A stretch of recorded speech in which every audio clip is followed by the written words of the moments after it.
got a bed going here all the way around and a bed right here. Now, a few weeks ago, remember, we had a lot of hairy vetch growing down here, and we're walking down between these two beds here. Had a cover crop of collards and some hairy vetch in here over the winter. Never got around to it. Now see, this is what happens to hairy vetch once it starts getting hot. Guess what? It just dies. It just dies on off, and you're good to go. You can just chop that in. But what I want to show you is see if we can't find some of the hairy vetch that's seeded on out and show you exactly what hairy vetch looks like once it goes to seed. You should be able to find some here. Right here. Yeah, here's a whole thing of seeds. This is what the seed pods look like with hairy vetch. See that? It just looks like a bean. And that's it. If you spread it open, there you go. Hairy vetch seeds. That's cover crop. It'll come on up, and it you know, some people would consider it a weed, but it fixes nitrogen. You know, even if you just put it back there, you know, sometime during the winter or in the autumn, they'll just start springing back up just fine, no problem, right? I mean, it's all part of the. You got a lot of. This is the planted collards over the winter that, you know, never really established all that well. But again, here's what the hairy vetch look like. Okay, so yeah, here's what here's a good stand of it here. A lot of it, and that'll reseed itself, often does. Like this one here. Right there it goes. There's some more vetch seed right there. And see, what we'll do is I'll just scatter it there. It'll just come back up next winter or next spring or whatever. And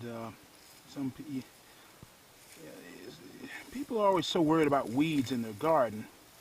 But when it comes to weeds that I plan to have in my garden, like this hairy vetch, like I want it to reseed. Why? Because I don't have to buy the seeds anymore, and they're already out here, so that when it comes time for the hairy vetch to grow again in the autumn, it'll already be here. It just comes up by itself, and I don't have to really think about it. And so, basically what I need to do right now is just, well, that's really dry. It hasn't watered it at all. And so, and this will feed the worms, and this will do a lot of things in your garden. Cover crops are a great thing to have in your garden. You know, it's just good stuff. It's just good stuff. And it's just time to come in here and take our time and pull some of this out, because these collards never really truly established, because I planted them so densely because I was using them for cover crop. But let's just look back at that hairy vetch again. This is kind of what it looks like. It just kind of has this weird kind of spiraling tube on it, and it's kind of hard to get the thing, but they will come back, you know, year after year. And I'm almost not even worried about it seeding and coming back and going back to seed and all that, because the whole point is that it's gonna fix nitrogen for you, you know. And so in the winter, it's just automatically gonna come back, and I really don't have to worry about it. So at this point, the primary thing is just to pull out all this kind of stuff.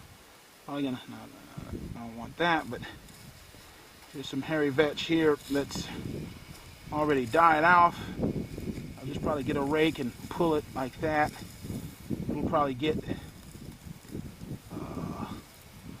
mixed in with something like that, and we'll probably make a big old bed of it across the way there.